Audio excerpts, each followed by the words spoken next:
زما په مظلومه کورنۍ او مظلومو بچیانو په داسې حال کې چې زه هم نه وم په ایران کې مسافر وم د الوتکو له لوري داسې د قیامت ورځ جوړه شوه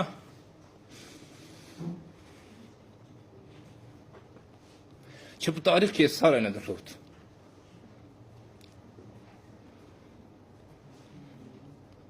د طالب د موجودیت په بهانه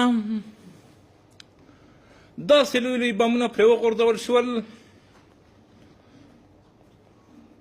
چې زما د کور لرګي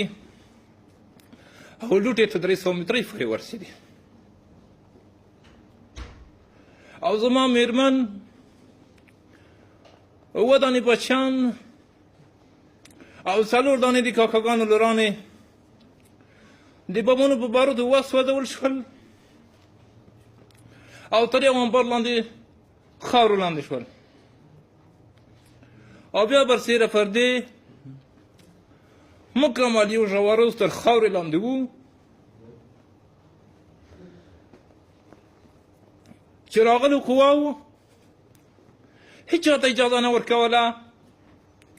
چې نږدې ورشي یو شهیدان د خاورو نه راوباسي. آخر ولې د دې مظلومانو ګناه څه وه؟ باوجود چې دغه قواوې په پوره پرمختللې ټکنالوژي سمبالي دي کولی شي خپل هدف کاملا تشخیص کړی شي خو نه دوی قصدا په یوه بهانه او بله بهانه په ملکي بې دفاع خلکو باندې بمبار کا ولي یې وژني یې او نښه کوي یې. نو آیا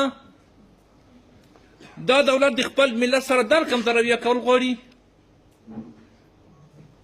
سره د دې چې په موږ باندې دا رقم ظلمونه روان دي خو د موږ غږ هیچ چا نه دی اورېدلی نه چا د دې ظلم پوښتنه وکړه او نه هم چا غوږ ترې وګروه. نو موږ د نړیوالې ټولنې نه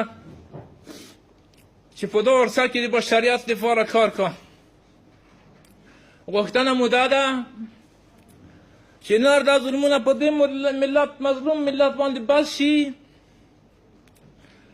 او هغه مجرمین چې قصدا غواړي دغه صحنې رامنځته کړي هغه محاکمه او د قانون منګولو ته وسپاري هغه که هر څوک وي.